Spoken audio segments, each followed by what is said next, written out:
Bismillahirrahmanirrahim. Alhamdulillahirabbil alamin wassalatu wassalamu ala sayyidina wa maulana Muhammad wa ala alihi wa sahbihi ajma'in, amma ba'd. Kemarin kita membahas rukun-rukun salat ada 17 ya. Ada yang mengatakan 18, 14, 13. 13, 14, 17 itu sama semuanya, cuman beda cara ngitungnya saja. Yang beda adalah yang mengatakan 18 ditambahi niyatul khuruj, niat keluar dari sholat. Tapi itu sulit dilakukan, kalau salah malah sholatnya batal. Nah, kemarin kita sudah membahas rukun yang pertama, yaitu apa nih? Niat, dan sudah dibahas bahwa niat itu gampang sebagaimana kalamnya Imam Ghazali. Jadi karena itu orang yang merasa niat itu sulit, sebabnya ada dua, imma waswas atau tidak mengerti hakikatnya niat. Jadi dikira niat itu harus formal banget, harus seperti lesan, ada makhrajnya, kalau nggak tepat makhrajnya nggak sah.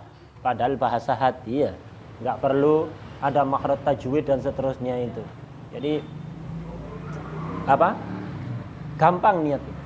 Yang bikin sulit itu karena tidak tahu seperti apa niat, dan yang kedua adalah waswas. Orang waswas itu sebabnya mengalami gangguan akal. Jadi, sudah niat apa belum ya? Sudah tepat apa belum ya? Padahal mesti tepat, mesti sudah niat kalau orang waras melakukan sesuatu secara ikhtiar.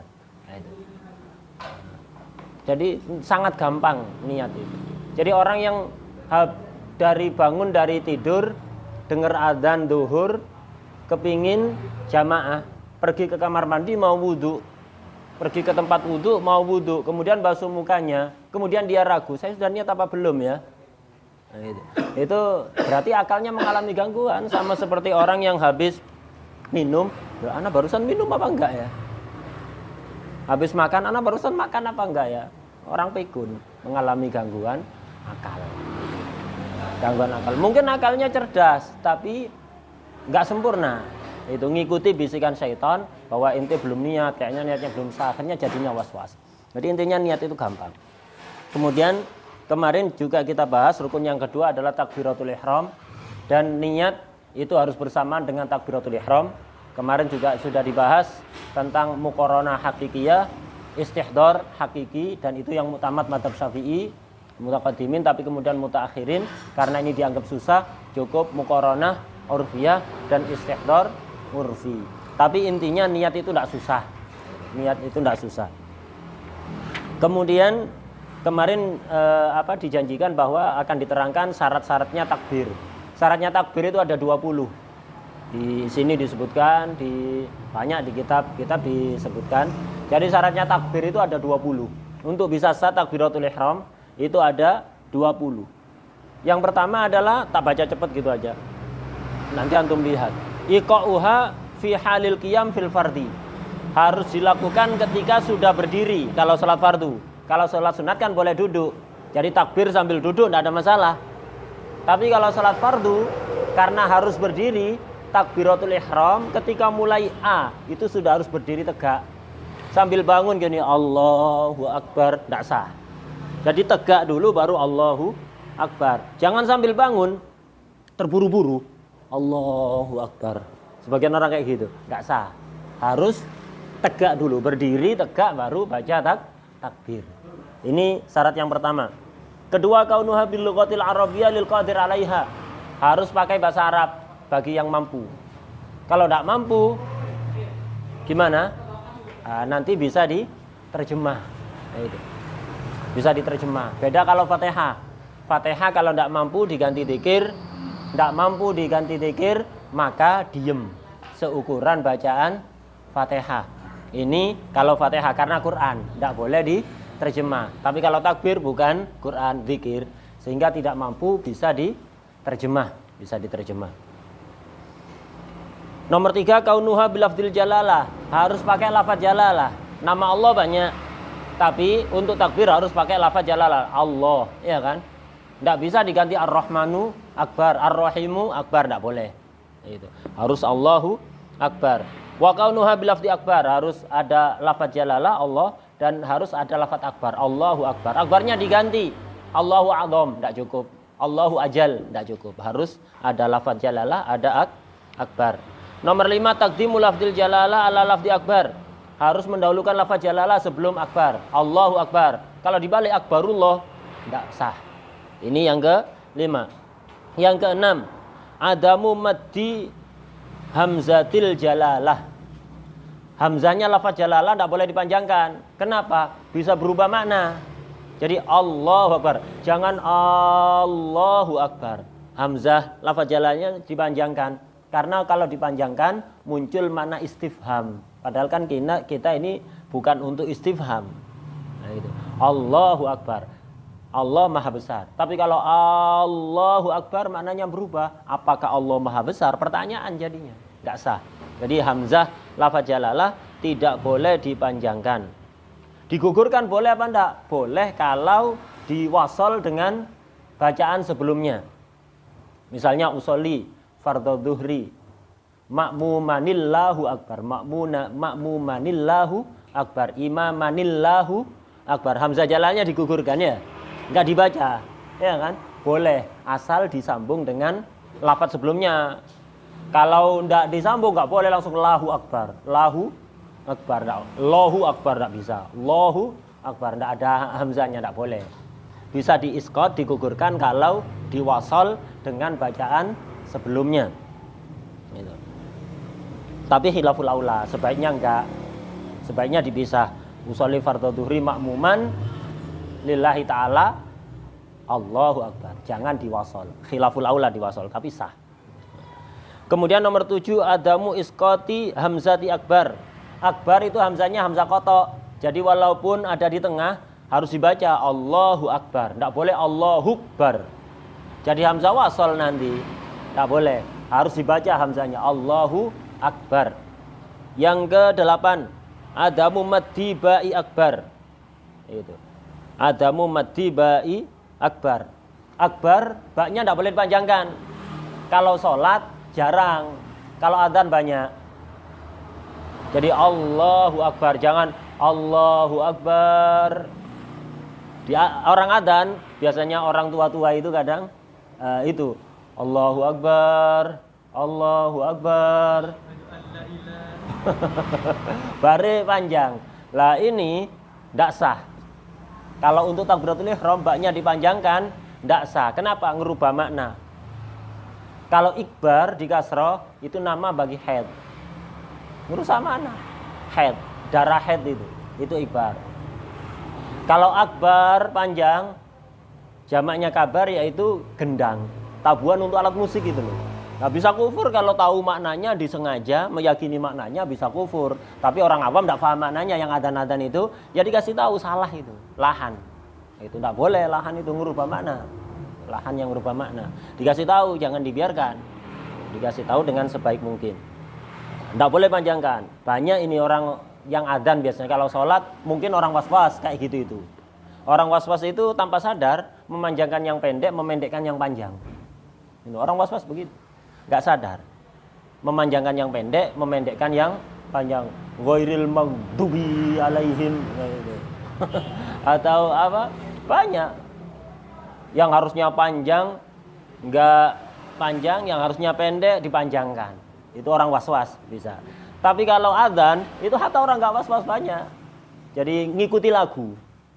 Jadi karena lagunya harus begini, harus akhirnya terpaksa memanjangkan yang pendek, memendekkan yang panjang lah. Harusnya tidak seperti itu. Harusnya. Jadi di lagu terserah, tapi jangan sampai menyebabkan lahan. Kemudian ada mutasydidil ba. Baknya tidak boleh tasydid Allahu akbar. Akbar. Itu akbar tidak boleh ya. Kemudian ada ziyadati waw sakinah au mutaharrika bainal kalimatain. Di tengah-tengah tidak boleh ditambahi waw, baik waw sukun atau waw berharokat. Allahu akbar, waw sukun tidak boleh. Atau Allahu akbar. Allahu wa akbar. Ditambahi waw di tengah-tengah, nggak boleh. Tambahi wawu sukun atau wawu berharokat, tidak boleh. Kemudian adamu ziyadati wawin qoblal jalalah. Sebelum lafaz jalalah juga tidak boleh tambahi wawu. Wallahu akbar, tidak boleh. Allahu hamzah, bukan wawu. Wallahu akbar. Beda kalau salam setelah ngomong wassalamualaikum warahmatullah. Aslinya kan assalamualaikum kan gitu. Tapi sering kan kita mendengar kalau salam pertama enggak pakai wau, ya kan? Assalamualaikum. Tapi kalau setelah selesai ceramah misalnya atau ngomong wassalamualaikum warahmatullahi wabarakatuh. Enggak apa-apa. Kenapa? Ada yang diatofi. Kalam-kalam sebelumnya itu. Jadi waunya wau atof. Ada yang diatofi. Tapi kalau Allahu Akbar betul-betul permulaan dari sholat itu. Jadi karena itu enggak boleh ada wau. Kalau ada waunya enggak sah. Loh, sebelumnya ngomong, sebelumnya talafut biniat, itu bukan sholat. Allahu Akbar itu pertama sholat. Jadi kalau dikasih wau atof atau kemana? Enggak sah. Nomor 12, adamus sukut saktah tawilah bainal kalimaten. Itu. Jadi harus langsung Allahu Akbar, jangan Allahu Akbar. Diem yang lama. Tapi kalau diem sebentar seukuran bernafas enggak apa-apa. Misalnya orangnya itu sesak nafas, enggak bisa langsung Allahu Akbar, Allahu Akbar. Itu enggak apa-apa. Ya. Jadi seukuran bernafas. Kalau pisahnya lama enggak boleh. Lama itu bukan berarti setengah jam dah. Lama itu pokok lebih dari seukuran saktatut tanafus wal'i. Jadi seukuran diem untuk bernafas atau menggos-menggos atau ngambil nafas. Jadi orang yang ngomongnya nyedet-nyedet gagap. Gagap. Ya. Ya yang penting lafadznya lengkap walaupun kemudian dia seperti itu tidak ada masalah. Kayak di Fatihah aja juga makfu kan, istilahnya tak fa itu. Iya kan tetain itu kan termasuk yang makfu. Fa itu fa ngulang-ulangi fa, kalau tak ngulangi tak itu. Itu termasuk yang makfu. Asal tetap dibaca. Kemudian iya, ayusmi'a nafsahu jami'a hurufiha idza kana sahihas sam'i wala mani. Baca takbir itu semua, bukan hanya takbir, semua rukun qauli itu ketika baca rukun atau sunnah. Ketika dibaca yang berupa ucapan harus keluar suara sekiranya dirinya sendiri mendengar dalam kondisi sunyi dan pendengarannya normal. Jadi seandainya kondisi sunyi, tidak ada suara-suara berisik dan pendengarannya normal, sekiranya telinganya sendiri mendengar, orang lain tidak mendengar, tidak ada urusan. Nah, itu harus, yang wajib harus keluar suara. Enggak keluar suara sampai sekiranya dia dengar. Kalau enggak, maka enggak sah. Kalau yang sunnah, antum baca zikir yang sunnah, enggak keluar suara. Sekiranya kondisi sunyi, dia enggak bakal mendengar, enggak dapat kesunatan. Banyak ini orang sholat itu gerak-gerak mulutnya toh, enggak keluar suara sama sekali. Mode silent, getar toh ya. Bibirnya bergetar, tapi enggak ada suaranya, silentnya. Enggak sah ini ya, enggak sah. mode pesawat. Ya mode pesawat, enggak getar, enggak apa. Enggak getar, enggak apa, enggak mode pesawat. Ini. Nah, jadi enggak boleh, harus keluar suara. Allahu Akbar. Ya keluar suara sekiranya dia dengar, enggak usah sak masjid dengar. Mau takbir sak masjid dengar semuanya. Fatihahnya sak masjid dengar semuanya. Kalau taswis sampai mengganggu orang lain tidak bisa baca, terganggu, akhirnya bisa haram. Gitu, enggak usah, imam aja yang ngerasakan suara, yang lain enggak usah. Kadang usolinya yang kedengaran sak masjid. Enggak perlu usoli, cukup kita dengar sendiri. Full. Enggak usah, itu enggak usah dibaca. Daripada mancing was-was, kalau memang mancing was-was enggak usah dibaca, itu sunnah kok. Ya, sunnah. Ala kulli hal, jadi takbir harus dibaca sampai dia sendiri mendengar dalam kondisi sunyi, pendengaran normal.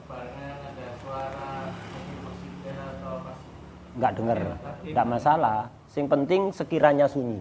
Sekiranya terdengar dalam kondisi sunyi, pendengaran normal. Orang tuli tidak bakalan mendengar kan suaranya sendiri, tidak ada masalah. Yang penting dia harus mengangkat suara sekiranya seandainya pendengarannya normal, dia bisa dengar. Seandainya berisik, tidak apa-apa walaupun tidak dengar. Yang penting sekiranya seandainya kondisi sunyi, dia bisa dengar. Ukurannya itu. Kemudian nomor 14 syaratnya dukhulul waqt fil fardhi wan nafil muaqqat wa disabab. Jadi baca takbir itu harus setelah masuk waktu. Ketika A belum masuk waktu, ketika mengucapkan Allah belum masuk waktu, akbar baru masuk waktu, tidak sah. Pertama kali mengucapkan hamzah sudah harus masuk waktu. Yang ke-15, iqa'uha halal istiqbal. Baca takbir setelah betul-betul menghadap kiblat. Masih noleh agak ke kanan atau ke kiri, baca takbir gak sah. Jadi habis noleh belum lurus ke kiblat, baca takbir gak sah. Kadang orang terburu-buru, takut ketinggalan imamnya ruku. Itu terburu-buru takbir sebelum 11. Takhiru takbiratul makmum an takbiratil imam. Makmum itu takbir setelah imam mengucapkan ro, terdengar akbar. Ro terdengar baru takbir. Kalau bareng nggak sah. Atau di tengah-tengah imamnya baru Allahu ak, makmum sudah mulai Allah. Nah, enggak boleh ini. Harus imam betul-betul sempurna takbirnya, baru makmum takbir. Segera biar mendapatkan fadilahnya takbiratul ihram, dan itu sofwatus sholah di situ. Intinya sholat itu ada di takbir langsung setelah imam. Tapi jangan bareng. Setelah imam selesai langsung takbir. Jangan terlalu lama. Imam udah takbir sik ngobrol, sik guyon, bergurau dengan yang sampingnya, sik baca SMS, kadang komentari status ya. Imam udah takbir, hilang dari intinya sholat, hilang. Iya. Upload sholat sih gitu ya.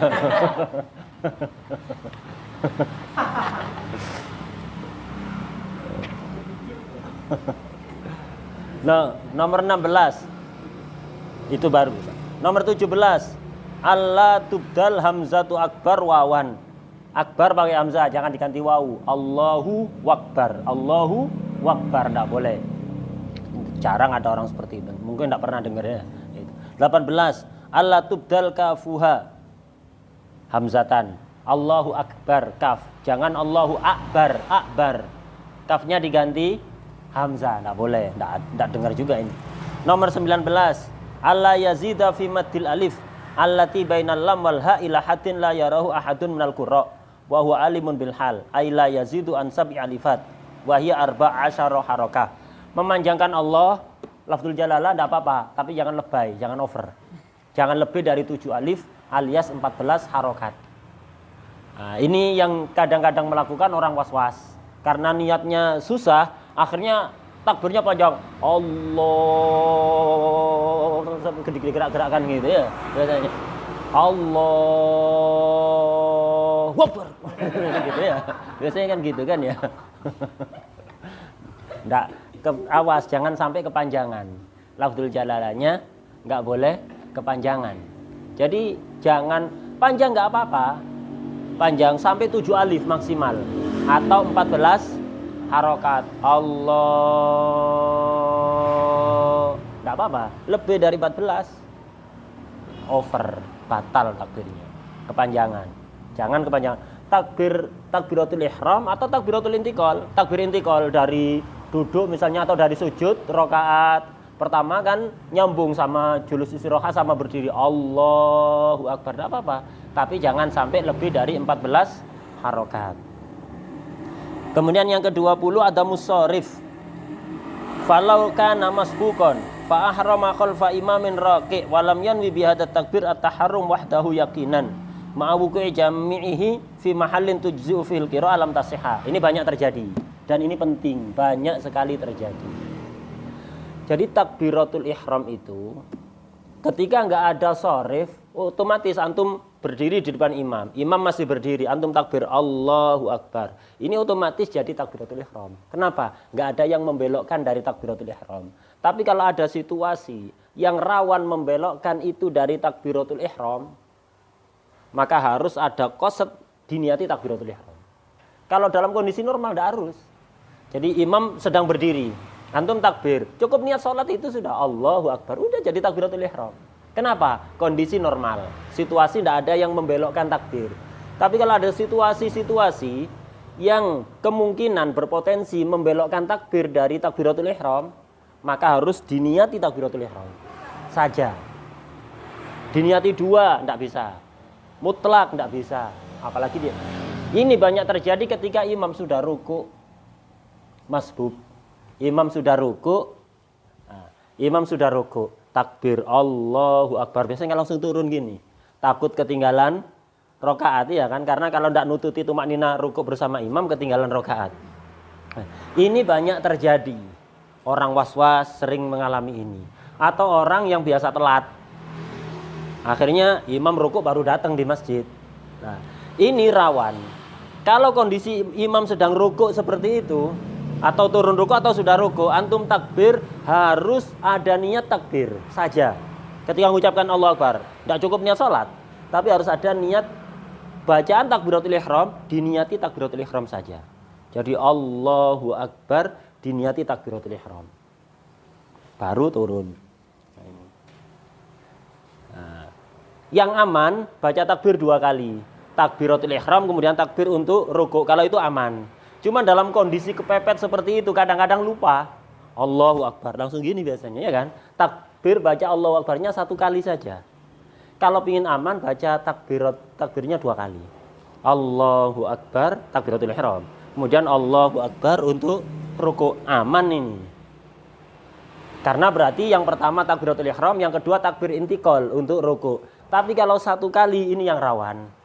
Kenapa? Situasinya berpotensi menyebabkan takbir ini diniati 2. Diniati takbiratul ihram dan diniati untuk takbir intikal. Karena itu harus ada niat khusus. Jadi kalau Allahu Akbar kemudian turun tidak takbir lagi. Nah, ini untuk bisa sah ketika antum takbir harus diniati takbiratul ihram saja. Itu baru sah. Kalau diniati 2, tidak sah takbiratul ihramnya. Otomatis salatnya tidak sah. Ketika takbir Allahu Akbar diniati untuk takbiratul ihram dan diniati untuk takbirnya rukuk, batal. Kalau niat 2. Atau diniati untuk rukuk saja Allahu Akbar niat takbir intikal, berarti tidak ada takbiratul ihram, tidak sah. Atau ketiga atlaqo. Lah ini yang banyak yang atlaqo ini. Dalam kondisi kepepet datang Allahu Akbar. Ditanyai, ente tadi baca takbir itu ada niat takbiratul ihram secara khusus apa enggak? Apa niat 2 apa niat rukuk? Enggak ada. Semua takbir gitu aja baca tuh. Niat sholat ada tapi niat takbir ini diniati khusus untuk takbiratul ihram enggak ada. Batal. Batal enggak sah. Banyak terjadi di makmum masbuk atau orang was-was. Orang was-was kan gitu. Setannya datang kalau imamnya belum rukuk. Kalau imamnya masih berdiri, oh Masya Allah, itu ngeladeni bisikan setan, Allah, Allah, Allah. Kalau imam rukuk hilang setannya langsung sah, iya kan? Orang was-was ya, jadi was-was tidak serius, itu was-was tidak serius. Jadi kalau imam masih berdiri, nuruti setan, takbir Allah, Allah, Allah. Kalau imam rukuk langsung sah, iya apa enggak? Banyak kan? Kalau imamnya rukuk langsung Allah, hilang setannya hilang. Kenapa enggak dari tadi hilang setannya? Ini tandanya was-was nggak serius ya. Dipermainkan setan, enggak begitu. Nah, ini syarat yang ke-20, ini banyak terjadi nih, kotor ini. Takbir 2 kali berarti nggak usah niat. Kalau takbir 2 kali nggak ada sorif berarti. Karena berarti langsung otomatis takbir pertama untuk takbiratul ihram, takbir kedua untuk intikal. Lah kalau takbir 1 kali padahal sikonnya kan menuntut 2. Takbir takbiratul ihram dan takbir untuk intikal. Kok 1? Nah, makanya ada sorif. Jadi tidak bisa kita langsung katakan oh otomatis jadi takbiratul ihram. Tidak bisa karena situasi juga nuntut takbir intikal. Karena itu harus ada niat khusus takbiratul ihram saja.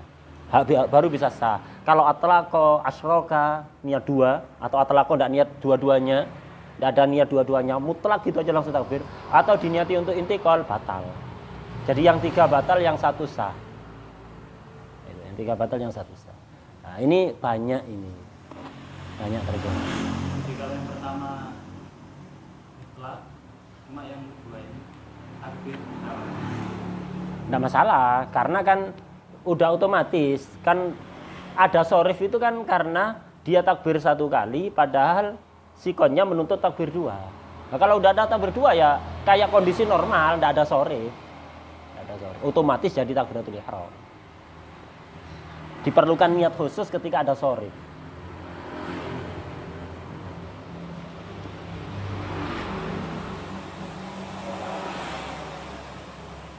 Di sini di tafsir ada 6 kondisi dalam tadi itu bisa dibaca sendiri nanti.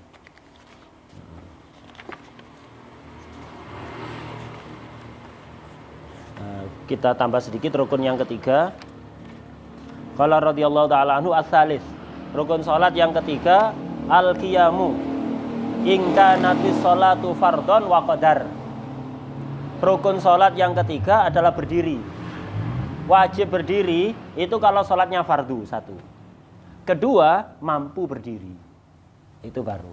Jadi salatnya fardu dan mampu berdiri, baru wajib berdiri. Kalau salatnya nggak fardu, nggak wajib berdiri. Hatta mampu berdiri. Kayak salat waktu talaba al-kaslani. Gitu ya. Tarawih salatnya duduk. Tarawih salatnya duduk. Masih mending daripada pura-pura salat ya. Masih mending. Itu. Masih mending. Lah, ini duduk. Padahal mampu berdiri, sah, tapi nisful ajar. Kalau memang dia mampu berdiri, kalau sholat duduk, nisful ajar. Kalau pura-pura sholat, bukan nisful ajar, dosa sempurna. Kenapa? Talabus bi ibadah fasida, main-main dengan ibadah, dosa sempurna. Bukan setengah pahala. Masih untung setengah pahala. Jadi sholat sambil duduk, tapi ya emang. Kalau sholat fardu baik, fardu ain atau fardu kifayah kayak sholat jenazah wajib berdiri, nggak bisa dengan duduk, harus berdiri kalau mampu. Kalau sholat sunat walaupun mampu berdiri nggak wajib berdiri, bisa duduk, bisa bahkan tidur miring. Tidur terlentang nggak bisa, nggak boleh, kecuali kalau nggak mampu yang lain. Tidur miring bisa, tapi sholat sunat tidur miring, tarawih itu sholat tidur miring nggak apa-apa, tapi waktunya sujud harus duduk sempurna, harus duduk dulu. Sujudnya sujud sempurna, bukan sujud dengan isyarah. Waktunya sujud harus duduk dulu, baru sujud, kemudian julus baina sajdatain, duduk. Waktunya rukuk enggak, isyarah. Waktu sujud aja. Gitu. Nah ini. Kemudian kalau mampu, kalau enggak mampu, hatta apa? Salat fardu enggak wajib. Ukuran enggak mampu ini apa? Apa harus enggak bisa? Enggak punya kaki misalnya. Atau lumpuh memang enggak bisa berdiri. Enggak sampai ke sana. Jadi ukurannya tidak mampu. Ini ada 3 pendapat. Ada 3 pendapat. Pendapat Ibnu Hajar, pendapat Imam Romli, ada pendapat Imam Syarqawi. Gitu.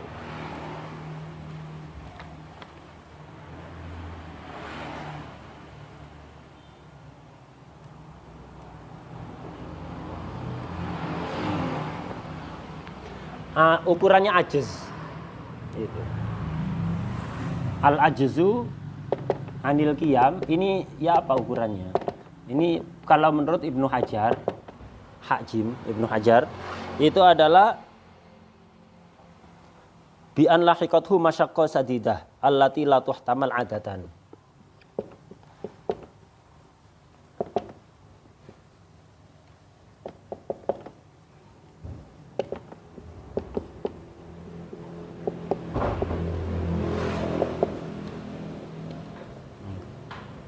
Ini ukurannya Ibnu Hajar, Hakjim itu Ibnu Hajar. Jadi bi an lahiqathu masyaqqatun syadidatun allati la tuhtamalu adatan. Ini ukuran tidak mampu berdiri menurut Imam Ibnu Hajar. Kalau Imam Romli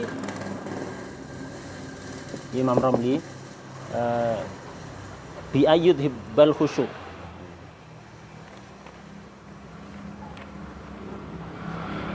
Allati tudhibul khusyuk.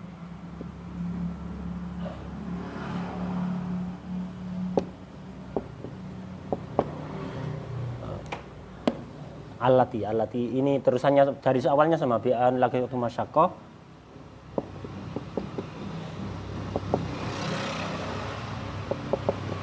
Allati tudhibul khusyuk.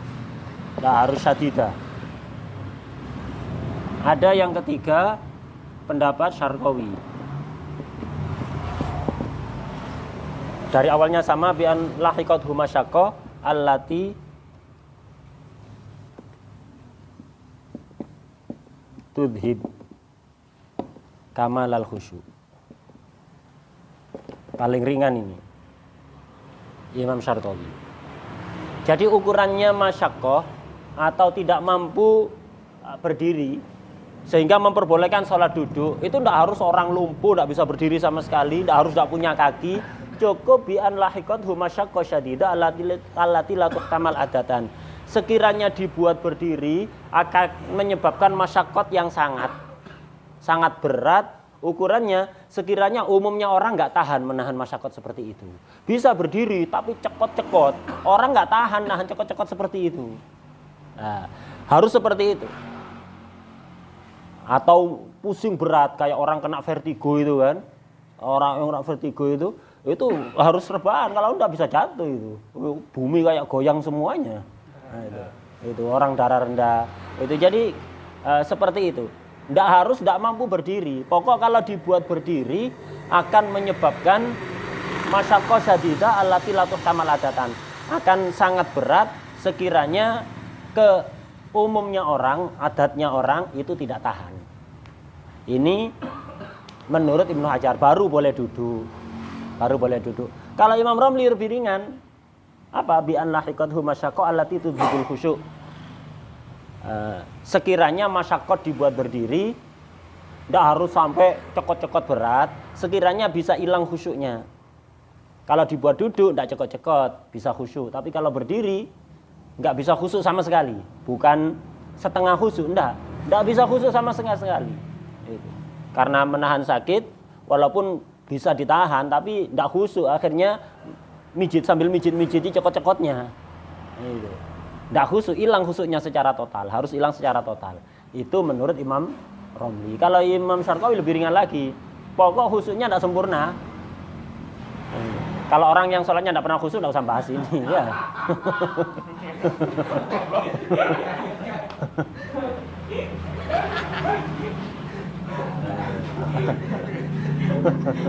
Tidak usah bahas ya. Kata dibuat duduk tidak khusyuk juga, ya udah berdiri aja. Orang sholat tidak pernah khusyuk ya. Itu. Wah. Ini anak tidak khusyuk kalau berdiri. Duduk juga tidak khusyuk, udah berdiri aja. Ini kalau orang bisa berdiri khusyuk sempurna. Kalau dibuat duduk bisa khusyuk sempurna. Kalau berdiri hilang khusyuknya total, baru boleh duduk menurut Imam Romli. Kalau Syarqawi tidak harus hilang total, tinggal separuh, khusyuknya tinggal separuh. Itu sudah boleh untuk duduk. Nah, ini dobitnya. Jadi yang wajib berdiri itu sholat fardu jika mampu, ukurannya tidak mampu ini. Kemudian kalau tidak mampu berdiri, duduk. Tidak mampu duduk, tidur miring. Tidak mampu terlentang. Ya. Duduk, rukun-rukun yang lain tetap dilakukan. Rukunnya begini, merunduk. Sekiranya dahinya ini kalau dikasih benang, jatuhnya di depan lutut. Bukan lurus lutut, tapi di depannya lutut. Merunduknya jangan gini toh, tapi harus agak. Jadi sekiranya seandainya dikasih benang, itu jatuhnya benangnya tadi itu di depan lutut. Itu kalau duduk. Nanti sujudnya ya normal. Sujudnya normal. Kalau tidak mampu berdiri seperti itu duduk. Tidak mampu miring. Yang afdal miring ke kanan, miring ke kiri sah. Tapi afdalnya miring ke kanan. Kemudian kalau tidak mampu miring baru terlentang. Baru terlentang. Pembahasan masalah menghadap kiblatnya mana? Kemarin sudah dibahas ya. Itu. Kemarin sudah dibahas. Kalau orang sholatnya berdiri atau duduk, maka yang menghadap kiblat adalah dadanya. Dada dan sekitarnya ini. Kalau tidur miring, yang menghadap kiblat muqdhamul badan, bukan hanya dada, tapi muqdhamul badan. Gitu. Kalau tidur terlentang, yang harus menghadap kiblat apanya? Tapak kaki, akhmusain. Akhmusain ini yang cekung dari tapak kaki. Ya, tapak kakinya yang harus menghadap kiblat. Tidak boleh diangkat begini. Kalau kaki tidak bisa, karena harus ditekuk misalnya, baru wajahnya yang harus menghadap kiblat dengan cara diganjel bantal agak tinggi. Tidak harus dua-duanya. Afdol dua-duanya, wajah dan tapak tangan menghadap, tapak kaki menghadap kiblat. Kalau afdolnya, yang wajib kakinya yang menghadap kiblat, tapak kakinya ini. Kalau bisa, kalau nggak bisa karena harus ditekuk, maka wajahnya yang menghadap kiblat dengan diganjel, kan menghadap ke atas kan, diganjel bantal yang agak tinggi sekiranya wajahnya menghadap ke kiblat. Kalau mampu, kalau lehernya nggak mampu digitukan, ya udah terentang gitu sudah. Nah, nanti rukuk sujudnya ya dengan isyarah semampunya, dengan merunduk kalau bisa, kalau enggak ya dengan mata, enggak bisa dengan hati. Intinya kewajiban sholat enggak bisa gugur dalam kondisi apapun selama akal masih ada, dalam kondisi apapun. Nanti aja ribet di rumah sakit, ini harus ke kamar mandi, eret-eret infus, sama tiangnya infus, kemudian harus begini begitu, nanti juga masih kewajiban qadha. Wis nanti aja kalau udah pulang tak qadha di rumah. Iya kalau pulang sama nyawanya, kalau pulang jasadnya aja. Itu kalau pulang jasadnya aja. Lu kan masih wajib qadha. Iya. Bedanya kalau orang yang sholat, walaupun dia wajib qadha sholat, kemudian dia meninggal, tidak ada kewajiban qadha dan tidak ada dosa. Tapi kalau tidak sholat, dosanya besar. Bisa diqadha apa enggak? Khilaf, yang utama tidak bisa diqadhakan oleh ahli waris, sudah. Walaupun diqadhakan oleh ahli waris, bukan berarti dosanya hilang. Bukan berarti dosanya hilang, tetap ada dosanya. Diterima apa enggak qadhanya ahli waris? Belum tentu juga. Belum tentu juga. Wallahu a'lam.